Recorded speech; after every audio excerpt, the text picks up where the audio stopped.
Hey guys, if you're anything like me, school just started and this fall term's been a little crazy. You got labs, you got quizzes, you got assignments, you got tests coming up. There's a lot of stuff going on right now, and especially with things being online, it's really easy to lose track of what's happening and when things are due. So with that, I discovered this app called Notion as a good way to stay organized. And no, this isn't a paid ad or anything, even though Notion, if you want to send some sponsorship my way, I'd be more than happy. But Notion's a pretty dope app that allows you to stay organized and sort of keep track of the different tasks that you have during the semester or in your daily life. And so today I actually wanted to talk about how I went about setting up my Notion board and making sure that I have the different events for the semester planned out, and maybe how you can do that as well and stay on top of things. With that said, let me show you what I did here. Cool, so here's my school board, guys. And starting off, I'll explain how I got to this point, but essentially we're in the board view right now. I named my thing school board, and we have these 5 different classes. So I'm taking EC318, EC390, EC358, EC240, and EC356. And right here I have it set, so it'll tell me the earliest due date that I have for each class. And so I created all these different deliverables that I have throughout the semester, and up here by clicking on this, I can choose that show me the earliest due date and how much time it'll be. And yeah, that's how I have these little things up here that tell me that.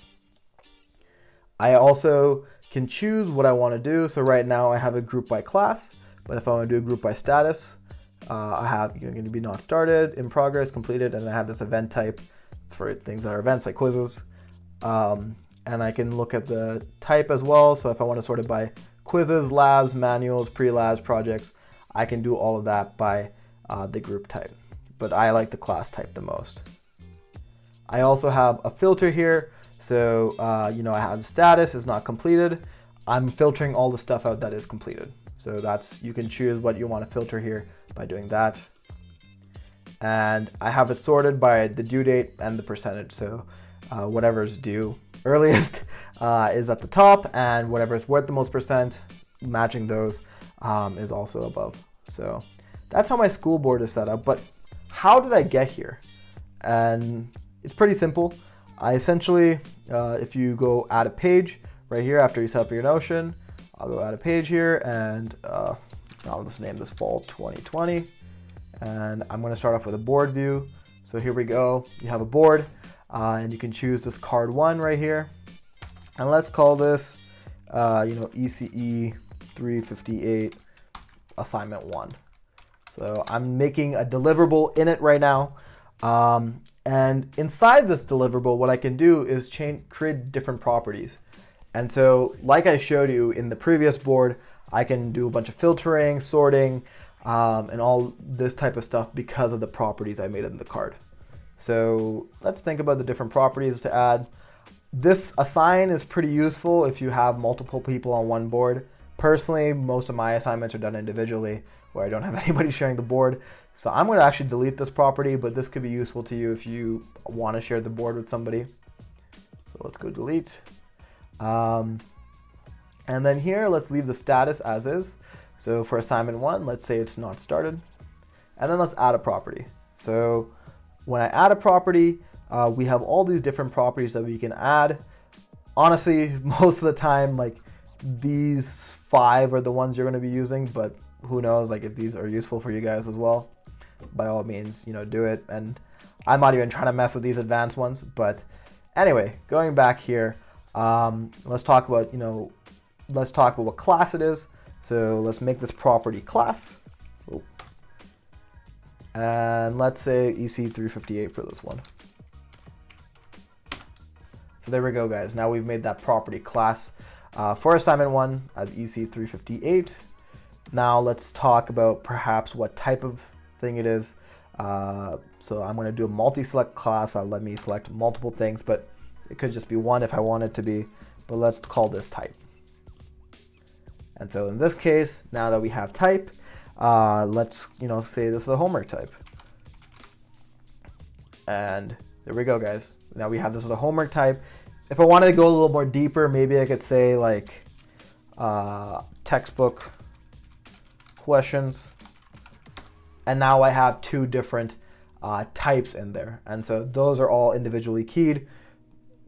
So you can do whatever filtering and sorting you want to do with that. But anyway, now that the type is done, maybe I'll have a due date property, which will leverage the calendar view, which I'll get into in a second as well. But there we go. Now I can send a due date for this, let's say September 25th. Maybe it's something like you want to do over a week span. You can choose to do whenever, so I can even go September 25th to October 2nd. But yeah, let's just leave it for September 25th. And yeah, maybe we'll have a percentage for this too.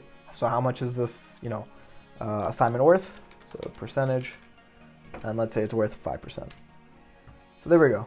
Now we have our assignment 1 done, the first deliverable done, and it's right here under not started because this is grouping by the status.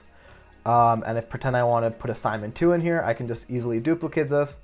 All the properties are copied from assignment 1 into assignment 2.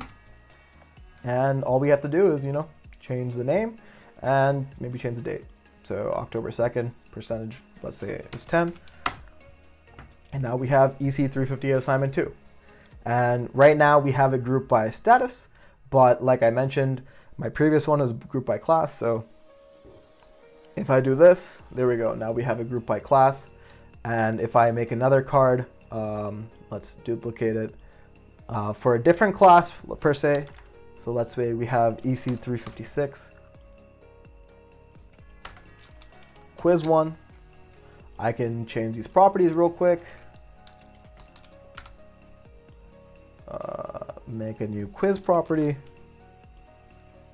And let's say this is worth 20%, and there we go. So now we have EC356 right here, and yeah, the board view is all good to go. So that's how you can just get started.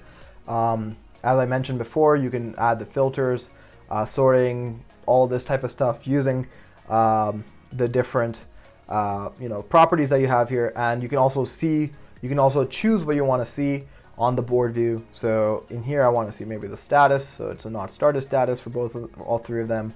What class it is, the due date, percentage, and the type. And yeah, there we go.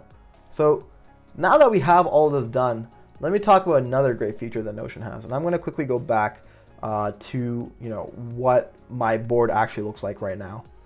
And yeah, so going back to the board that I have already, one really nice thing that Notion does is you can do different views. So now that we have the due dates set up for each one and all the different properties, what I can do is if I don't want to see in this board view, but I want to see in a calendar view, all I have to do is go board view, and I already have this calendar view set up, but you just have to click calendar, and there we go. We have everything that's on our calendar. I can see that, what I had in the past.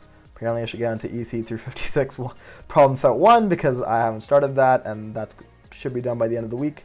But regardless, I can see everything coming up as well. So I have lab 1, EC318 quiz, etc. Like you can see everything that's coming up, and it'll stay nice and organized. And you don't have to feed it in twice. It's all in Notion with the different views. Maybe I want to see a table view, so I have that as well. So right here, I have it sorted by due date ascending. So the ones with the closest due date are at the top. And I have it filtered, so if it's not completed, then it should show it to me because I don't want to see stuff that is completed in this table. But yeah, this is another quick view you can get with Notion. It really helped me stay on top of things. And I think it didn't even take me that long. Like in an hour, I had everything fed in for my core syllabuses syllabi, I guess, into Notion. And yeah, I think it's a great tool.